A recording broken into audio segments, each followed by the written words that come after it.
Kita akan masuk ke dalam pemberitaan firman pada hari ini.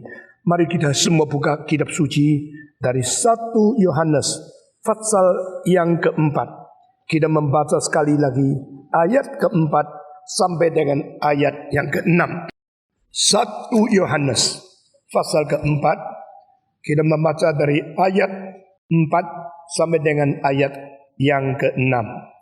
Ayat-ayat ini sudah dibacakan 2 minggu yang lalu. Kita mengulangi sekali lagi. Pasal 4 ayat yang keempat sampai dengan ayat yang keenam. Semua 1, 2, 3. Kamu berasal dari Allah, anak-anakku, dan kamu telah mengalahkan nabi-nabi palsu itu. Sebab roh yang ada di dalam kamu lebih besar daripada roh yang ada di dalam dunia. Mereka berasal dari dunia, sebab itu mereka berbicara tentang hal-hal duniawi, dan dunia mendengarkan mereka. Kami berasal dari Allah. Barang siapa mengenal Allah, ia mendengarkan kami. Barang siapa tidak berasal dari Allah, ia tidak mendengarkan kami. Itulah tandanya roh kebenaran dan roh yang menyesatkan. Kita berdoa sekali lagi.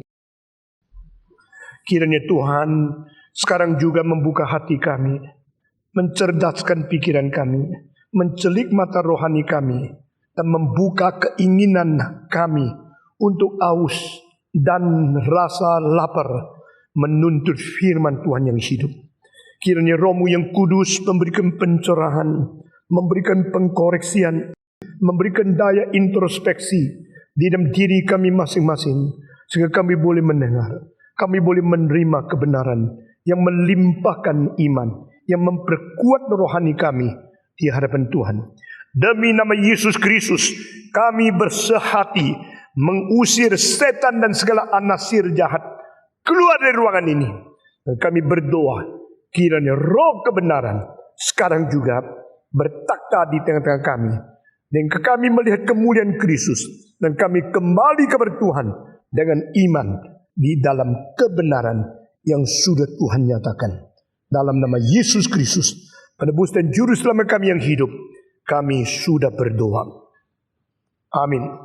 Saudara-saudara, saya akan mengkonklusikan pasal keempat bagian pertama ini. Pasal 4 mempunyai ciri khas, mempunyai signifikansi tersendiri di dalam seluruh kitab suci, yaitu membedakan roh yang benar dan roh yang sesat. Membedakan nabi yang benar dan nabi yang palsu. Saudara-saudara, di seluruh dunia terjadi pedagang-pedagang yang tidak bertanggung jawab. Mereka membuat onderdil mobil yang palsu, mereka membuat obat yang palsu, mereka membuat segala hal-hal mesin yang palsu. Secara lahiriah kelihatan sama, diukur ukurannya sama, dilihat bentuknya sama, diselidiki warnanya dan segala desainnya sama. Tapi ada hal yang tidak sama, yaitu mutu dan fungsinya tidak sama. Pada waktu mutunya diselidiki, sangat jelek, sangat bahaya. Satu kali Reader's Digest menulis satu makalah membongkar kepalsuan-kepalsuan dari onderdil mobil. Kanvas rem yang palsu dan kanvas rem yang asli, bedanya di mana? Bedanya pada waktu di rem, maka itu akan tahannya cuma 20% daripada yang asli. Sehingga kalau sudah dia kira masih kuat, dia rem, jalan terus dan tabrak. Itu kebahayaan. Untuk membunuh yang setir itu adalah lebih dari 60% orang yang mengemudi.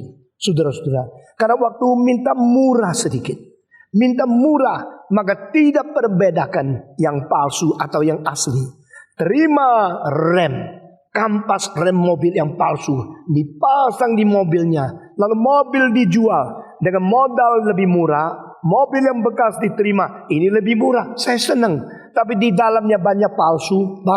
palsu. Akhirnya pada saat tabrakan, orang yang pakai ondel palsu lebih gampang mati. Saudara-saudara sekalian, demikian di dalam obat-obatan, banyak obat yang palsu. Kelihatan seperti satu botol kecil, kok bisa jual 50.000? Enak sekali ya.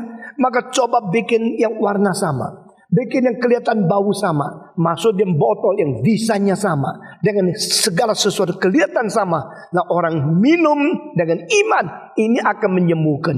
Padahal itu adalah barang yang beracun. Itu adalah hal yang bukan mempunyai fungsi dan mutu aslinya.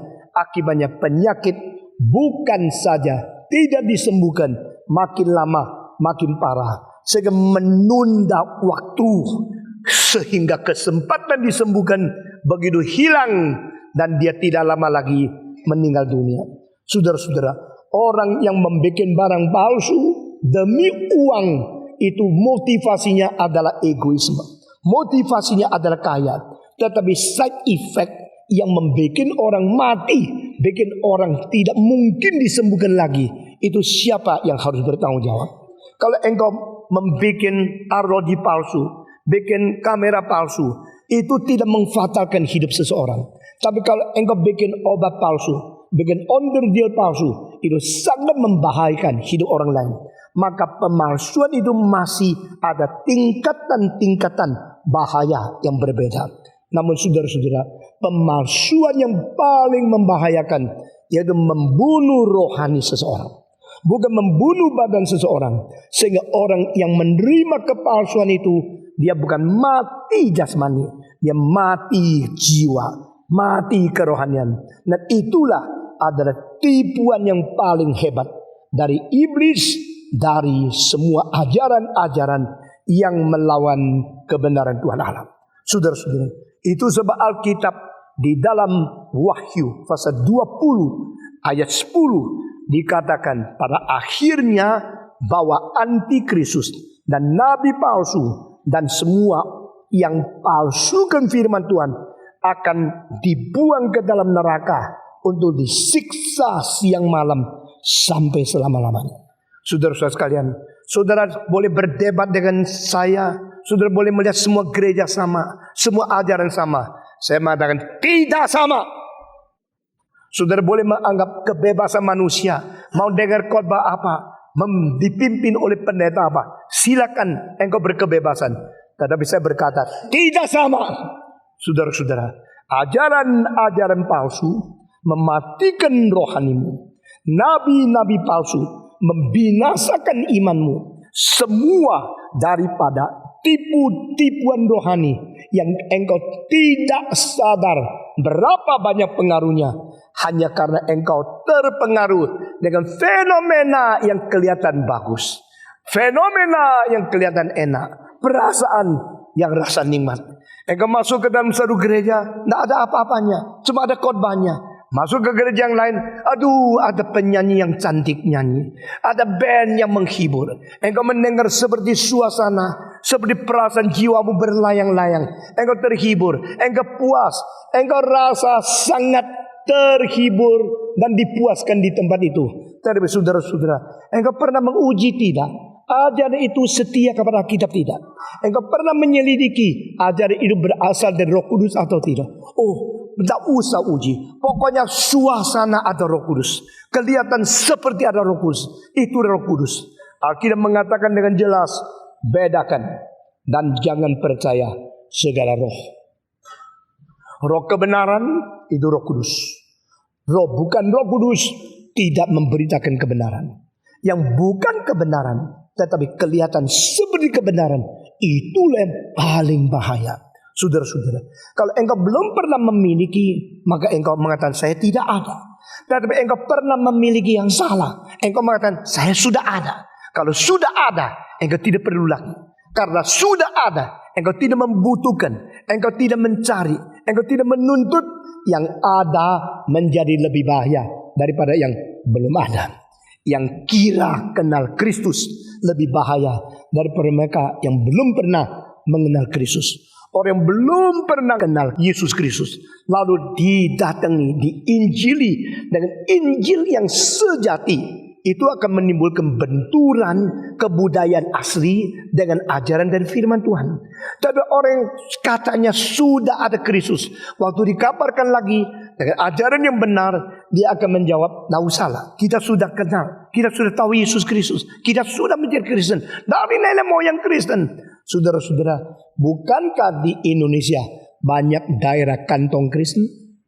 Bukankah Indonesia banyak daerah-daerah Kristen? Di Sumatera, di Ambon, di Kupang, di Kalimantan, di Irian Jaya. Banyak daerah namanya nama Kristen, daerah Kristen. Tapi tidak ada jiwa sesungguhnya. Kristen tanpa Kristus. Saya tidak berusaha untuk menghina baik orang Batak atau orang Minahasa. Tidak.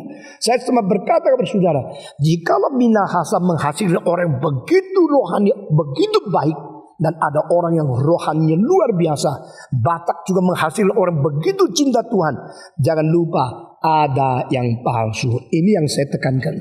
Saudara-saudara sekalian, mari kita membedakan yang benar dari yang palsu.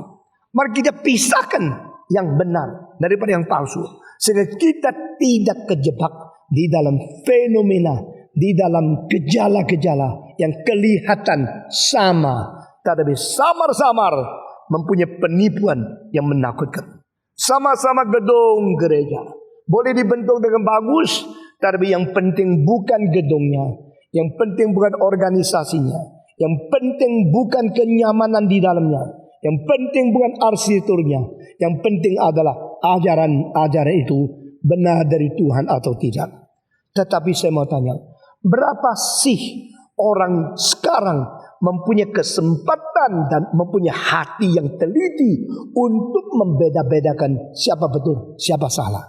Sudah sibuk seperti ini, bergumulan hidup saben hari begitu berat, mana ada waktu membedakan khotbah gereja mana yang benar, mana yang tidak benar. Itulah sebabnya banyak orang terlalu gampang dipuaskan dengan keadaan yang ada. Terlalu banyak orang terlalu gampang menjadi puas dengan keadaan yang di sekitarnya dia, sehingga dia tidak lagi menyelidiki. Sampai pada satu hari engkau merasa sesuatu yang tidak benar, engkau mulai menyelidiki, baru engkau tahu yang mana yang benar dan yang mana yang palsu. Di Boston ada seorang encim, ya, seorang perempuan yang sudah tua pada waktu sebelum dia mati. Dia berkata kepada seorang pendeta yang kenal saya dengan baik, Maury Lee. Dia mengatakan, "Reverend Maury Lee, saya sekarang sudah tua. Saya mau meninggal dunia. Saya sudah sakit parah. Dan gedung gereja akan dibangun. Sekarang saya tidak ada uang apa untuk menyerahkan. Saya serahkan satu antik yang sudah 2 generasi.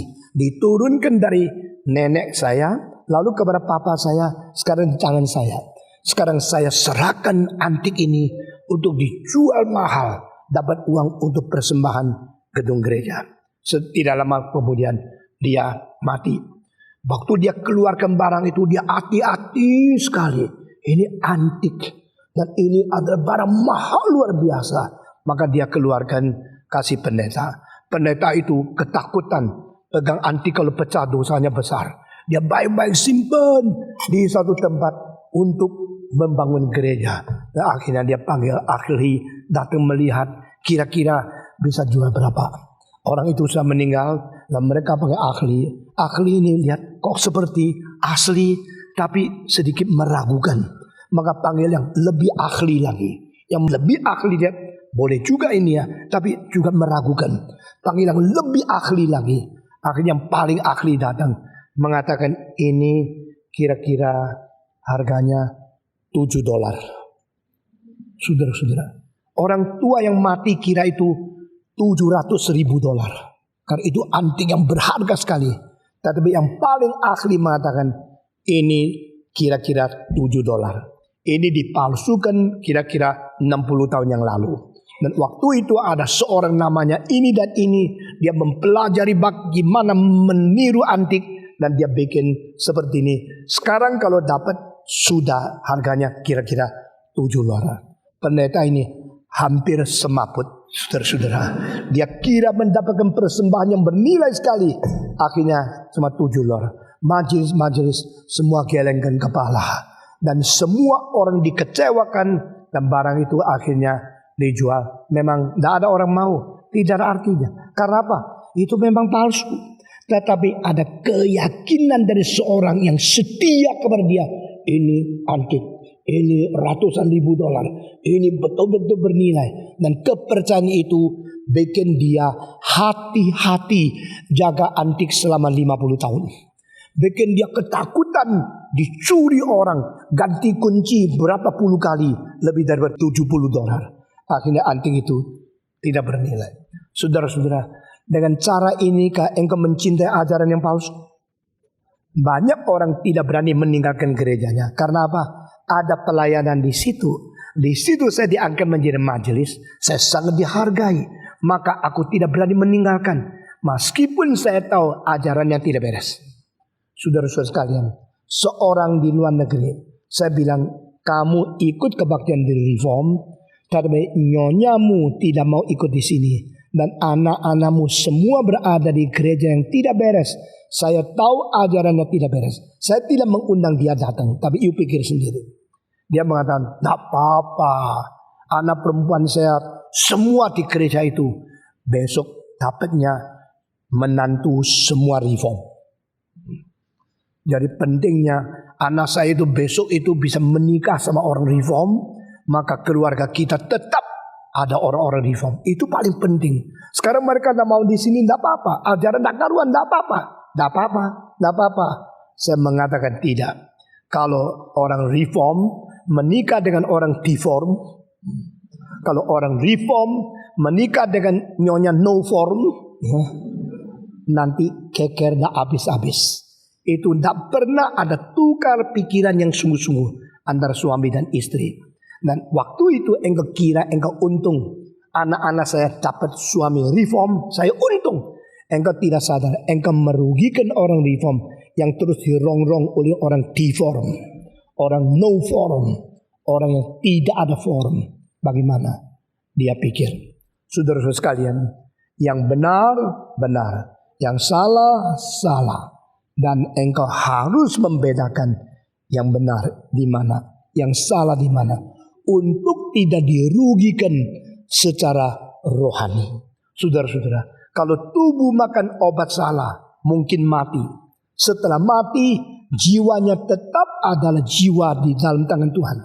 Tetapi ketika jiwamu menerima ajaran yang salah, lalu rohanimu tidak pernah mendapat hidup yang sesungguhnya, lalu jiwamu mati, itu kematian yang sangat mengerikan. Saudara-saudara, mengapa Yesus menegur orang Farisi? Mengapa Yesus menegur ahli Taurat? Mengapa Yesus Kristus menegur semua pemimpin agama yang munafik dan yang pura-pura? Karena kepalsuan di dalam diri mereka yang mereka sama sekali tidak sadar. Saudara-saudara, dan saya 2 minggu yang lalu sudah mengatakan istilah kami di sini menarik. Karena Yohanes tidak mengatakan istilah kita. Di dalam bahasa Indonesia ada keindahan yang tidak ada pada bahasa Inggris dan bahasa Chinese. Saudara-saudara, di dalam bahasa Inggris we itu kita, we itu juga kami. Di dalam bahasa Chinese woman itu kita, woman itu juga kami. Tetapi di dalam bahasa Indonesia kita bukan kami, kami bukan kita. Kenapa bedakan ini? Saya tidak tahu. Siapa yang bikin bahasa itu pasti mempunyai intelektual yang tinggi luar biasa. Orang pertama yang membuat bahasa, dia menentukan arah kebudayaan dari satu bangsa dan berpengaruh sepanjang sejarah untuk ribuan tahun. Orang Tionghoa mengatakan pertama yang bikin huruf itu namanya Changji. Itu namanya Changji Zhao Zhi. Mr. Changji create the characters untuk kaligrafi dan bahasa Tionghoa. Siapa yang membuat bahasa Indonesia? Saya tidak tahu. Tapi orang itu di dalam hal ini pasti pintar luar biasa. Lebih pintar dari orang Inggris, lebih pintar dari orang Chinese karena dia bisa membedakan kami dan kita. Nah, saudara-saudara, banyak orang sampai hari ini masih belum tahu bedanya kami dan kita. Sehingga di dalam doa selalu pakai istilah yang salah. Bolehkah saya mengatakan, Tuhan, aku bersyukur karena Tuhan sangat memberkati kita? Gak bisa. Karena apa? Pemberkat itu tidak termasuk ke dalam yang diberkati. Tuhan memberkati kami menerima berkat dari Tuhan. Kalau waktu mengatakan kita, berarti Tuhan ada di dalam istilah kita ini. Jadi Tuhan juga menerima berkat. Tidak bisa dong. Tuhan memberi berkat. Tuhan tidak termasuk orang menerima berkat. Jadi dia pemberi, kita penerima. Dia itu lepas daripada kami. Dia lepas. Dia adalah satu yang supra kami. Sehingga kita berarti memasukkan Allah ke dalam kelompok yang berdoa. Ini tidak benar. Yesus mengajar doa Bapa kami. Tuhan Yesus tidak mengatakan, kalau engkau berdoa berkatalah begini, Bapa kita yang ada di surga. Bapa kita berarti Tuhan, lu ada Bapa, Bapamu sama-sama Bapakku. Jadi bapaknya kita, itu siapa? Jadi itu bapaknya Bapak, engkong. Dan Yesus mengatakan, Bapa kami yang ada di surga. Kamu Bapak, kami anak. Engkau sama kami lain. Karena kami anak-anakmu. Dan engkau adalah Bapak kami. Bapak kami ada di surga. Tidak pakai Bapak kita yang ada di surga. Karena istilah kita meliputi yang menerima pembicaraan. Tetapi kami adalah orang yang terlepas daripada yang menerima pembicaraan. Ini jelas sekali. Nah, saudara-saudara, istilah ini di dalam bahasa Indonesia begitu jelas sehingga waktu diterjemahkan di sini bukan bagi kita, bagi kami. Apa bedanya? Di sini saya minta saudara perhatikan, ini satu hal yang penting sekali. Rasul Yohanes menulis buku ini berkata kepada orang-orang yang menerima surat 1 Yohanes bahwa kami rasul-rasul mempunyai senjata yang ampuh untuk membedakan siapa nabi palsu, siapa nabi asli. Istilah kami ini adalah hanya 11 orang, saudara-saudara. Dan kami ini termasuk orang-orang yang dipanggil Tuhan. Dan akhirnya ditambah lagi Paulus menjadi 12 untuk mengganti Yudas yang sudah tidak ada. Nah, saudara-saudara, Yohanes, Petrus, Paulus, ya, ini Yakobus, lalu Andreas, Bartolomeo, dan itu Matius. Semua yang dipanggil Tuhan menjadi rasul ini, mereka yang menerima firman kebenaran Tuhan. Dan mereka sepakat, mereka semua satu kelompok. Dari sudut-sudut yang berbeda, mereka mengutarakan pengajaran yang diterima dari Tuhan. Tapi mereka semua mempunyai sesuatu kekompakan. Mereka ada satu grup yang menerima wahyu, yang menulis kitab suci, dan yang menurunkan kebenaran. Dengar baik-baik. Mereka menerima wahyu langsung dari Tuhan. Mereka menulis kitab suci bersama-sama. Dan mereka menurunkan kebenaran ke dalam gereja dari zaman ke dalam zaman. Nah, orang-orang ini menyebut diri mereka kami. Dia tidak pakai kita. Kalau penulis ini Yohanes mengatakan kita, berarti aku dan kamu. Aku yang menulis buku dan kamu yang menerima surat.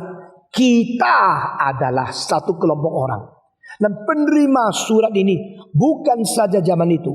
Sekarang orang yang ada di Jakarta menjadi penerima surat 1 Yohanes atau tidak? Jawab.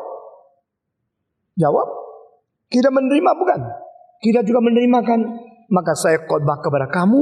Kamu menerima juga surat ini. Saya sama kamu sama. Kita sama-sama menerima surat daripada Yohanes yang ditulis 1900 lebih tahun yang lalu.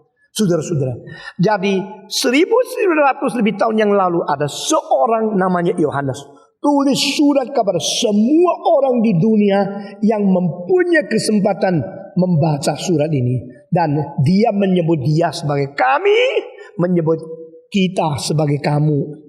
kamu mendengar surat ini, kami menulis kepadamu. Jelas? Sekarang kami itu bukan satu orang. Karena satu orang harus menyatakan aku. Aku tulis surat kepada kamu. Aku satu orang. Kamu mungkin satu orang. Mungkin banyak orang.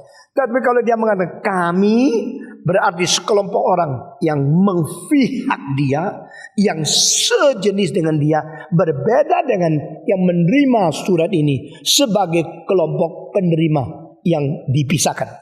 Saudara-saudara, maka di sini katakan kami tulis surat kepadamu, dan inilah satu senjata yang ampuh, inilah satu rahasia yang konkret, yaitu kami sudah membedakan siapakah nabi palsu dan siapakah nabi yang sejati. Dari mana tahu? Yohanes, tolong dong, kasih tahu sama kita caranya mengerti, caranya membisahkan, cara membedakan nabi palsu sama nabi yang asli bagaimana. Maka Yohanes mengatakan, barang siapa yang tidak terima ajaran kami, dia nabi palsu. Barang siapa yang keluar dari kami, dia nabi palsu. Dan tidak katakan keluar dari kita, bukan. Yohanes mengatakan yang keluar dari kami, yang tidak mendengarkan suara kami, yang tidak menerima ajaran kami, mereka nabi palsu. Nah, kesimpulannya sekarang saya berumuskan ayat-ayat ini berarti barang siapa yang tidak mengaku otoritas rasul-rasul yang sudah menerima firman langsung dari Tuhan dan berhak menulis kitab suci, mereka yang tidak setuju kebenaran dari rasul-rasul, itu adalah nabi palsu. Sekali lagi ya. Jadi pada saat itu 11 rasul selain Yudas bunuh diri, ditambah dengan tambahan Paulus. Inilah orang-orang yang betul-betul dipakai Tuhan. Dan di antara 12 ini, satu lagi dibunuh penggal kepala, yaitu Yakobus. Maka sisa 11 waktu buku ini ditulis. Mereka ini semua mempunyai kesepakatan.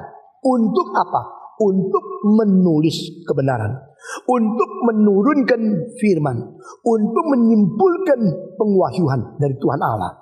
Saudara-saudara, kalau Matias yang dipilih untuk menjadi pengganti Yudas digabungkan, dari mereka adalah 12 rasul. Menurut sejarah, ada legenda yang mengatakan terakhir kali 12 orang ini kumpul karena ini terakhir kali. Mengapa terakhir kali? Mereka tidak boleh terus bersatu, tidak boleh terus berada di satu tempat. Mereka harus menjalankan makna yang ditunjuk oleh Tuhan di dalam amanat agung. Itu pergi ke seluruh dunia, pergi ke ujung bumi, kabarkan Injil kepada seluruh dunia. Maka 12 orang ini tidak bisa nongkrong terus di Yerusalem. Mereka menjalankan tugas dan mereka tahu kali ini pergi mungkin tidak ketemu lagi. Kali ini berpisah, tidak berkumpul lagi. Maka 12 orang itu kumpul. Ini menurut legenda.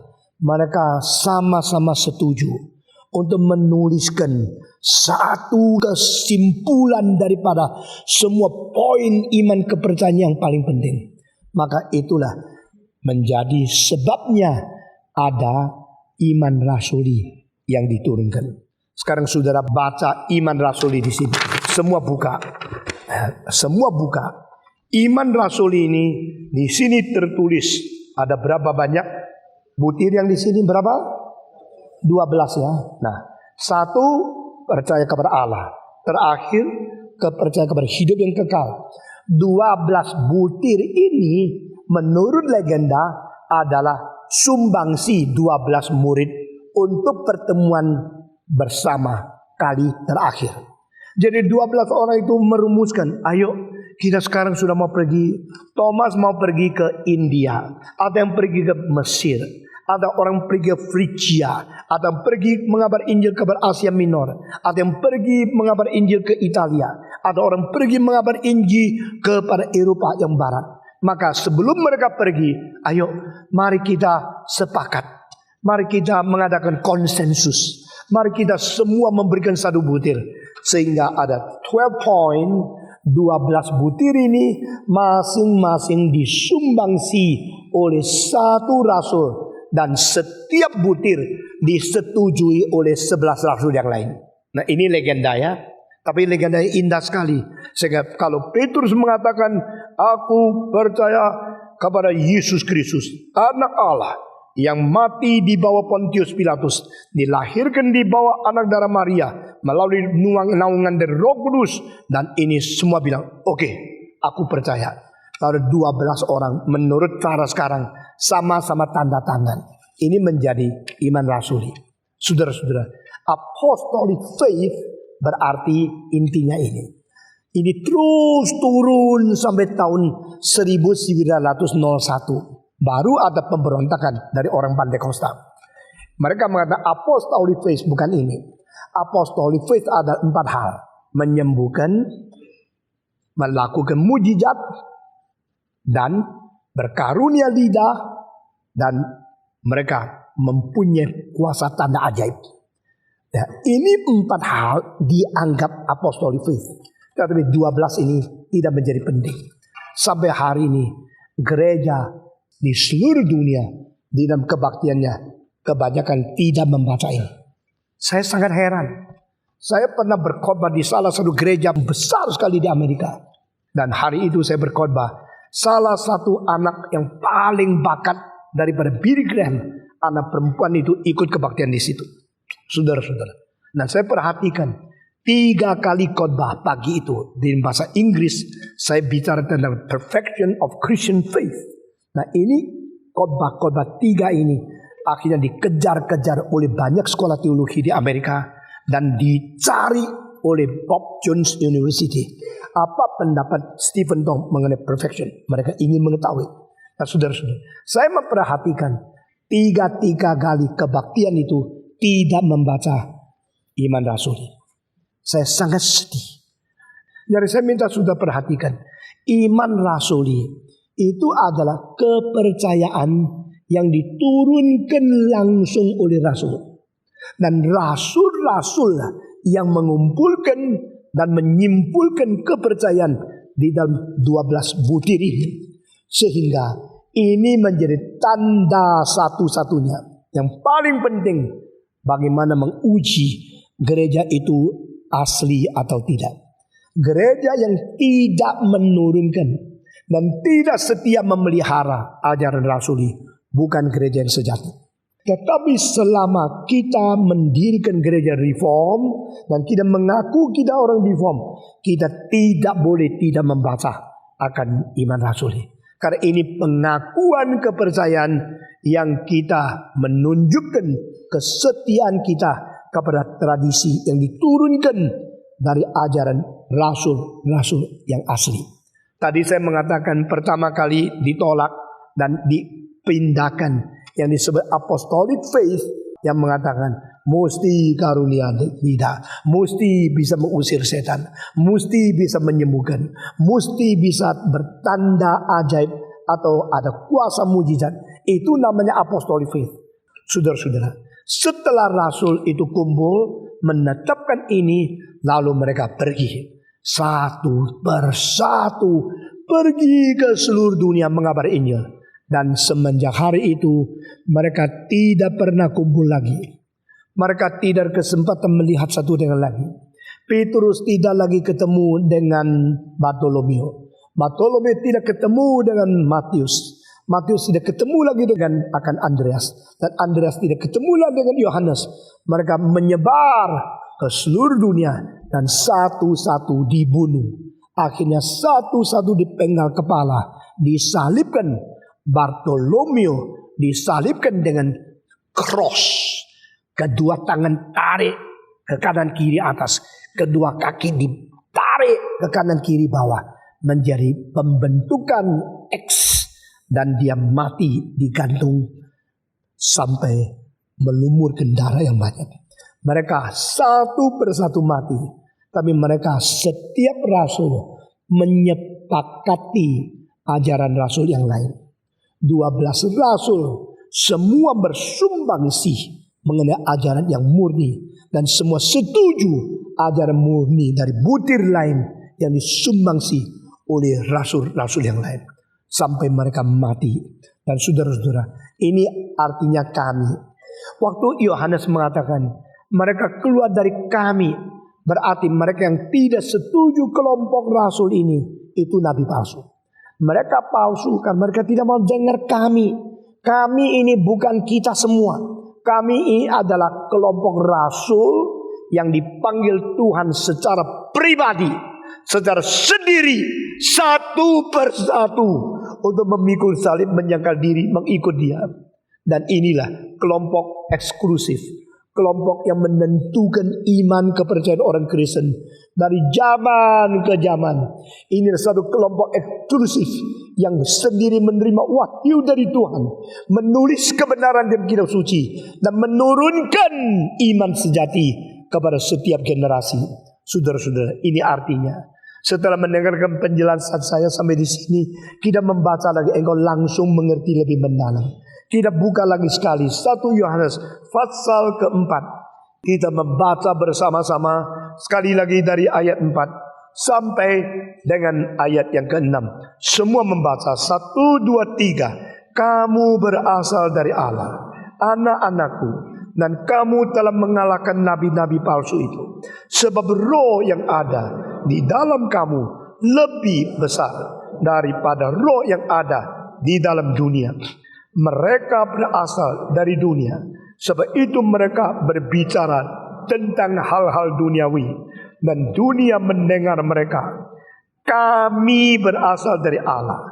Barang siapa mengenal Allah, dia mendengarkan kami. Barang siapa tidak berasal dari Allah, dia tidak mendengarkan kami.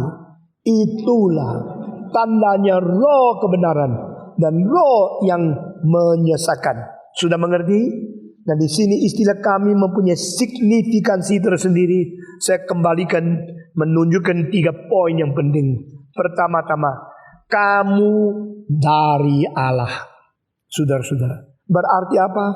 Yohanes mengatakan semua yang akhirnya taat kepada ajaran Rasul itu adalah orang-orang berasal dari Allah. Saudara jangan kira saudara berasal dari dirimu sendiri yang mau percaya. Nah, ini bukan ajaran Alkitab. Saya mau percaya karena saya mau. Tidak, itu berasal dari dirimu. Alkitab mengatakan orang bisa percaya karena dia berasal dari Allah. Apa maksudnya? Engkau memang orang milik Tuhan. Kapan mulai milik Tuhan? Sebelum engkau mengenal Tuhan, Tuhan mengenal kamu. Amin. Sebelum engkau percaya Tuhan, Tuhan sudah memilih kamu. Amin. Sebelum dunia diciptakan, engkau dipredestinasikan. Ini ajaran doktrin reform. Sehingga I belong to God. God is my owner, and He had chosen me since before the foundation of the world. Paulus mengatakan dengan 3 tahap. Tahap pertama, aku berjalan menuju ke Damaskus.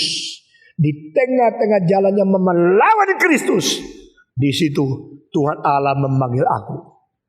Jadi Paulus dipanggil kapan? Dipanggil sebelum dia percaya. Betul nggak? Paulus berusaha, berencana menjadi orang Kristen tidak? Jawab. Jawab. Yang bisu tidak usah jawab. Paulus berencana menjadi orang Kristen tidak? Paulus sendiri mau percaya Tuhan tidak? Tidak. Kenapa dia percaya Tuhan? Karena panggilan Tuhan. Jadi dari Allah, bukan dari dia. You mesti pegang teguh prinsip ini. Kami berasal dari Allah. Berasal dari iman kami sendiri. Tidak mungkin. Saudara, apa bedanya iman dari Allah dan iman dari diri? Iman dari Allah berarti engkau betul-betul menjadi orang beriman setelah engkau bertaat kepada firman yang kau dengar. Faith comes by hearing. Iman datang daripada pendengaran. Semua 1, 2, 3. Iman datang dari pendengaran. Bagaimana dengan orang yang belum pernah percaya Tuhan?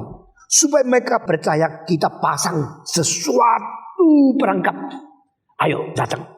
Kalau engkau percaya, semua penyakitmu akan disembuhkan. Silakan, asal percaya. Ayo percaya saja, engkau akan disembuhkan. Orang itu belum Kristen kok. Mungkin dia ateis. Lalu diajak, dirayu, ayo. Pokoknya kalau kamu percaya, kamu akan disembuhkan dari segala penyakit. Lalu orang itu mah, aku percaya, maka aku akan disembuhkan. Saya mau tanya, iman itu dari mana? Comes by hearing. Iman dari mendengar firman? Belum. Mungkin dia ateis. Dia belum pernah mendengar firman. Jadi orang-orang pemimpin mempunyai tahayul. Setiap orang mungkin beriman pada diri sendiri. Ini bahaya sekali. Engkau sendiri bisa percaya. Pokoknya lu percaya. Kalau lu percaya Allah Maha Kuasa, pasti dia sembuhkan kamu. Beriman saja. Iman, aku iman. Saya bertanya, iman itu iman apa? Iman itu iman di dalam Kristus, atau iman setelah mendengar, atau iman pikiran sendiri? Itu psychological self-confidence. Itu satu keyakinan semaunya sendiri. Saya percaya Tuhan Maha Kuasa. Kenapa percaya Tuhan Maha Kuasa? Ini dikaitkan. Kalau tidak Maha Kuasa, tidak bisa sembuhkan saya. Kalau mau sembuhkan saya, dia mesti Maha Kuasa. Jadi aku percaya kau Maha Kuasa, engkau harus melayani aku. Dengan perangkap karena aku percaya engkau Maha Kuasa, maka di situ memaksa Tuhan harus mentaati perintahnya. Apakah itu iman dan ketaatan kepada Tuhan? Justru terbalik. Itu tanpa iman dan minta Tuhan taat kepada dia. Itu bukan taat kepada kedaulatan Tuhan lalu taat kepada Tuhan. Minta Tuhan taat kepada dia. Nah, ini secara metode, secara teologi, secara prinsip dasar, semua bukan dari Alkitab. Namun saya mau tanya, apakah di dalam Alkitab manusia yang belum mendengar firman Tuhan mungkin beriman? Mungkin. Nah, di sini kekaburan itu tidak diselidiki. Dan banyak orang itu samar-samar sembarangan lah. Pokoknya sama, beriman ya beriman. Tak usah tanya banyak-banyak. Stephen Tong ini terlalu cerewet, terlalu banyak kritik, terlalu banyak menganalisa. Pokoknya percaya sabar. Tak bisa. Saudara-saudara sekalian, apakah orang yang belum pernah dengar firman bisa beriman? Bisa. Iman itu apa? Itu iman dari penanaman kebenaran yang paling fundamental oleh Tuhan sendiri. Tetapi iman itu adalah iman hanya percaya kepada keberadaan Allah dan anugerah Allah. Nah ini. Jadi kalau manusia mempunyai iman itu, maka dia percaya ada anugerah Tuhan Allah. Itu cukup. Tidak bisa. Karena pada waktu datang menerima berkat dari Tuhan itu, perlu pengertian yang dikoreksi oleh firman. Karena apa? Karena manusia itu memang adalah makhluk yang mungkin beriman. Tetapi mungkin beriman itu ada potensi yang sudah pernah dirusak oleh dosa. Sehingga manusia kalau menyatakan iman di hadapan Tuhan dengan kebolehan sendiri, itu pasti ada paksaan terhadap Tuhan.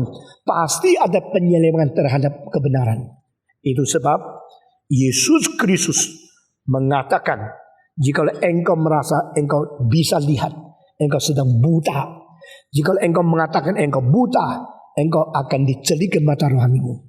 Barang siapa yang hati nuraninya terbuka, dia akan melihat dan seluruh tubuh menjadi terang benderang.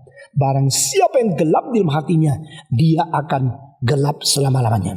Dan kegelapan itu alangkah besarnya.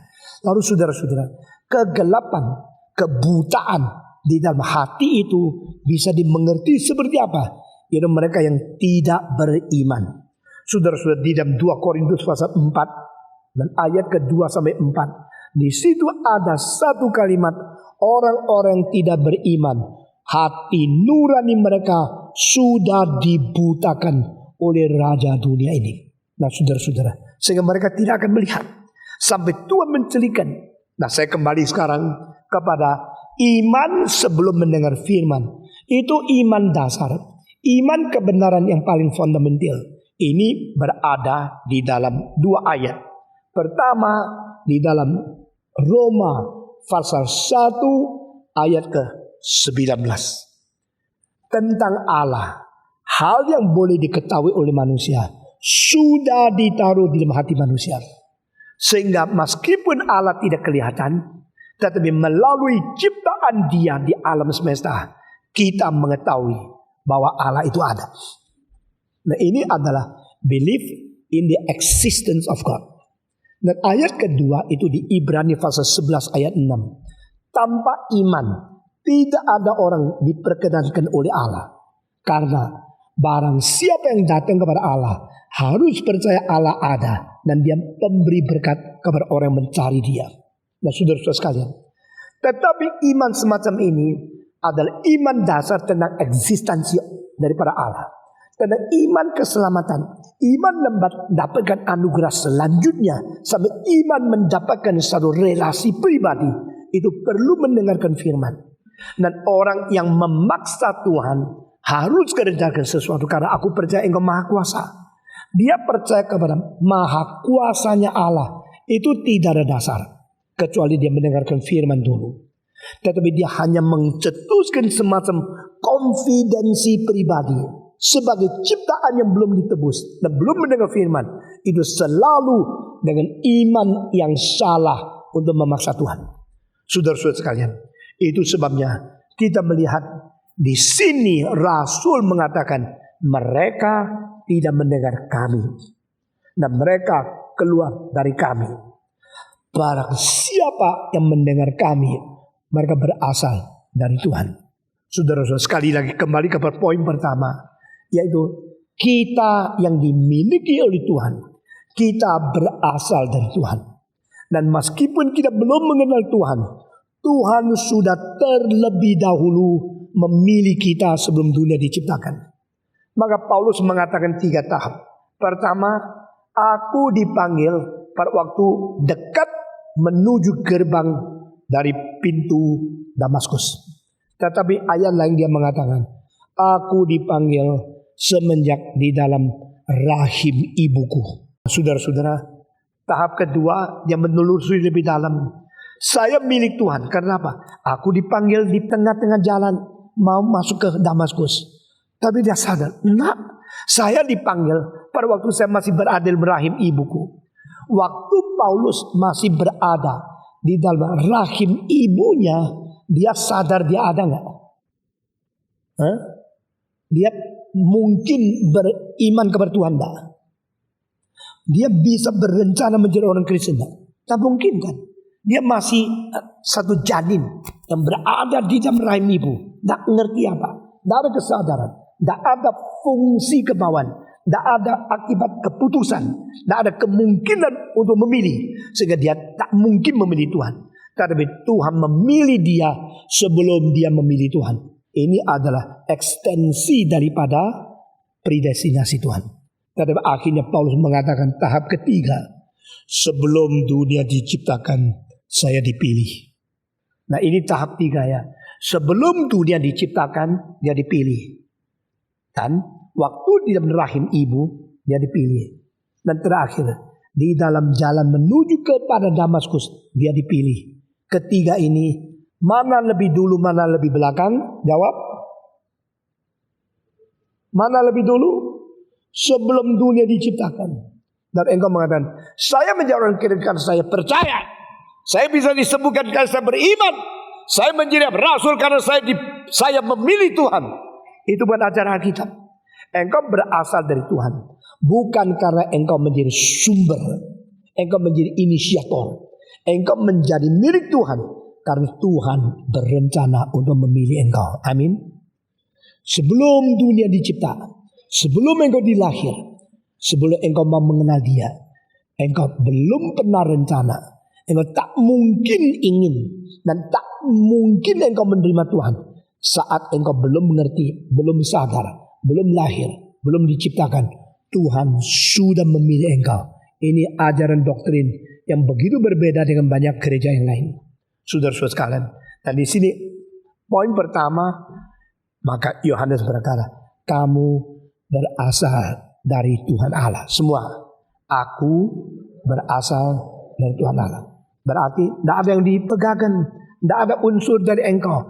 Iman bukan satu confident pribadi dalam psikologi. Iman bukan satu inisiatif dari saya. Ini adalah akibatnya Tuhan yang mencipta, memilih, memberi anugerah, memberi kesempatan engkau dengar Injil. Akhirnya engkau beriman ketaatan kepada dia. Ini pertama. Kedua, Karena engkau berasal dari Tuhan, maka Tuhan akhirnya menaruh sesuatu roh di dalam hatimu. Ini sesuai dengan pasal 3 ayat akhir. Di dalam pasal 3 ayat akhir dikatakan, kami mengetahui bahwa kami adalah lidah Allah ada di dalam kita, yaitu roh yang telah Dia karuniakan kepada kita. Ini bukan pakai kami ya, bagi kita. We together, I, you, all together. I as an apostle John and you as all the receiver of this epistle. Aku sebagai Rasul Yohanes, kamu sebagai semua penerima surat. Kita semua ini tahu kalau Allah ada di kita karena roh yang diberikan kepada kita. Nah, berasal dari Tuhan, akhirnya orang milik Tuhan diberi roh Allah. Semua 1, 2, 3. Orang milik Tuhan diberi roh Allah. Sesuai dengan Roma pasal 8 ayat 9. Barang siapa tidak mempunyai roh Kristus, bukan milik Kristus.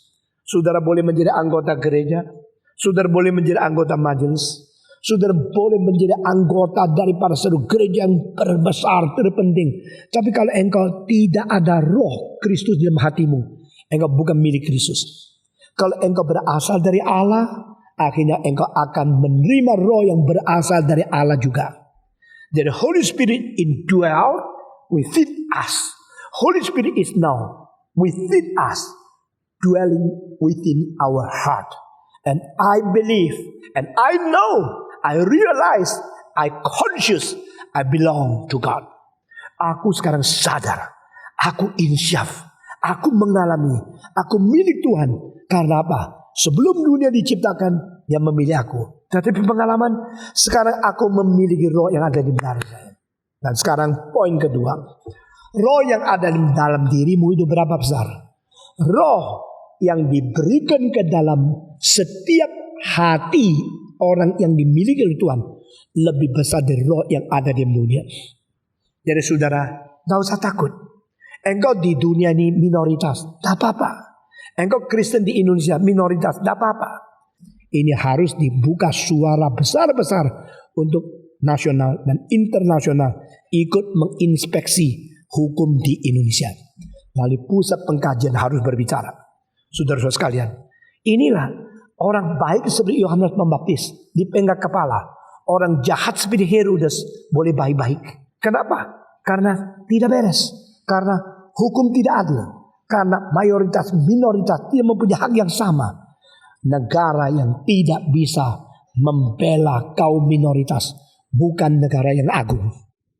Pemerintah yang tidak bisa menjaga hak asasi manusia minoritas adalah pemerintah yang tidak melakukan keadilan. Saudara-saudara, kita harus berjuang terus-menerus. Nah, poin yang kedua, kalau engkau berasal dari Allah, pasti ada roh Allah di dalam hatimu. Dan roh ini berapa besar tahu? Roh ini lebih besar dari roh yang ada di dunia. Roh yang ada di dalam kita lebih besar dari roh yang ada di dalam dunia. Semua 1, 2, 3. Roh yang berada di dalam kita lebih besar dari roh yang ada di dunia. Sehingga engkau tidak usah takut. Kalau dunia kacau, tidak apa-apa. Di dalam diriku ada roh yang lebih besar dari roh itu. Jadi kalau dunia itu tidak beres, tidak apa-apa. Di dalam diriku ada roh yang lebih besar dari roh di dunia. Jikalau di dalam dunia tidak ada cahaya, tidak apa-apa. Roh yang ada di dalam diri saya mempunyai cahaya yang lebih besar dari roh ada di dunia. Sehingga demikian orang Kristen mempunyai kestabilan hidup, mempunyai fondasi yang tidak mungkin digoncangkan, mempunyai keteguhan iman yang tidak mungkin dirampas oleh siapapun. Saudara-saudara, Yesus Kristus berkata pada murid-muridnya, "Hei, kau kelompok yang kecil." Bahasa Inggris, "Ye little flock." Kecil, minoritas. "Be not afraid, because I am with you." Saudara-saudara, kau kelompok yang kecil, kau minoritas, kau satu grup yang begitu mini, begitu kecil. Jangan takut, aku menyertai engkau. Saudara tahu tidak, Roh Kudus di dalam hati kita itu roh paling besar di alam semesta? Tadi Roh Kudus telah ditafsirkan oleh orang-orang pokoknya biak itu Roh Kudus. Itu penyelewengan Alkitab. Tetapi karena gereja yang begini bisa bertumbuh, banyak pendeta yang tidak belajar dan berani ngomong, membiarkan setan bekerja terus. Selama saya hidup, saya tidak akan berkompromi. Saya memimpin gerakan reform dengan sungguh-sungguh gigih dan sungguh-sungguh berani membedakan yang benar dan tidak benar, dan tidak berjalan kembalikan gereja setia kepada firman Tuhan. Saudara-saudara, tahu tidak, Roh Kudus yang ada di dalam diri kita ada roh terbesar di dalam seluruh alam semesta. Itu Roh Allah, pribadi ketiga dari Allah Tritunggal, menyertai kita. Takut apa? Dipenggal kepala, tidak apa-apa. Dipotong, tidak apa-apa. Disate, tidak apa-apa. Disalibkan, tidak apa-apa. Karena yang bisa membunuh dagingku, yang bisa membunuh tubuhku, tidak bisa membunuh jiwaku. Tidak usah takut. Amin. Inilah kekristenan. Saudara-saudara, engkau bilang, aku makin dengar khotbah atau makin takut. Besok aku disate, diapakan, bagaimana? Saudara-saudara, saya harus mempersiapkan hati setiap orang, karena engkau berasal dari Tuhan. Poin pertama. Kedua, engkau mempunyai roh lebih besar dari roh ada di dunia. Tidak usah takut. Orang Kristen menghadapi musuh yang paling besar, tidak takut. Orang Kristen menghadapi pedang, tidak takut. Karena spirit which is in me is far bigger than the spirit of this world. Ini poin kedua. Poin yang ketiga, yaitu engkau langsung tahu mereka yang kelihatan besar, tetapi mereka bukan dari Allah, dengan satu ciri khas. Mereka tidak mendengarkan firman yang diajarkan oleh Rasul. Ini ayat yang ke-6. Kita membaca sekali lagi. Ayat ke-6. Kami berasal dari Allah. Barang siapa mengenal Allah, dia mendengarkan kami. Barang siapa tidak berasal dari Allah, ia tidak mendengarkan kami. Itulah semua tandanya roh kebenaran dan roh yang menyesatkan. Siapa menyesatkan? Mereka yang tidak dengar Rasul. Mereka menyeleweng dari ajaran Rasul. Biarpun gereja mereka banyak orang, biarpun kelihatan sukses, itu penipuan sendiri. Sekali lagi, gereja yang tidak mengajar kebenaran Tuhan yang sejati makin bertumbuh, makin malu. Makin banyak anggota, makin menyatakan kebodohan diri sendiri. Karena mereka berusaha mengkumpulkan ribuan orang, lalu menyumbat kuping mereka tidak mendengar firman Tuhan.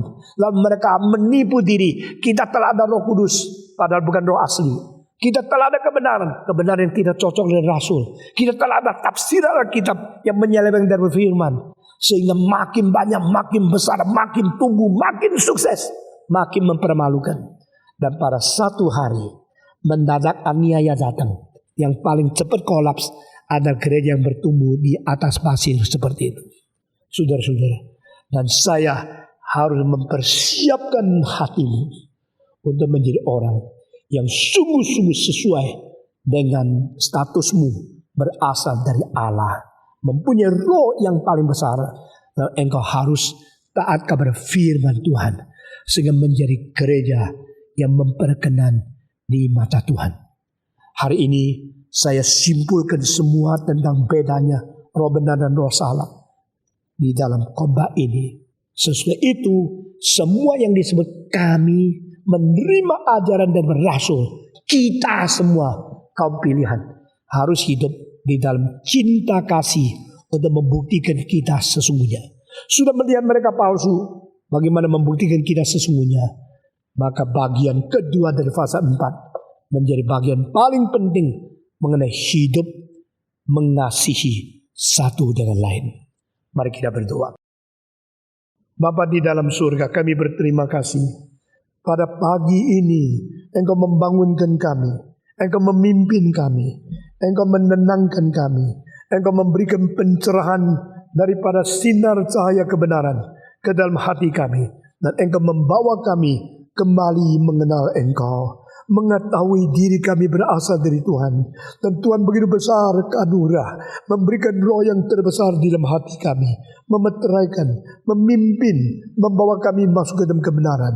Dan kami boleh membedakan siapakah nabi palsu, siapakah nabi yang asli, yaitu mereka yang menerima ajaran yang berasal daripada para rasul. Dengar doa kami Tuhan, beri kekuatan kepada kami untuk membeda-bedakan, untuk mengerti siapa dari Tuhan, dan kami boleh bersekutu hanya di dalam cinta kasih terhadap mereka yang Tuhan pilih.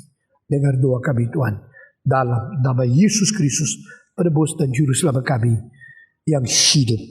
Kami sudah berdoa. Amin.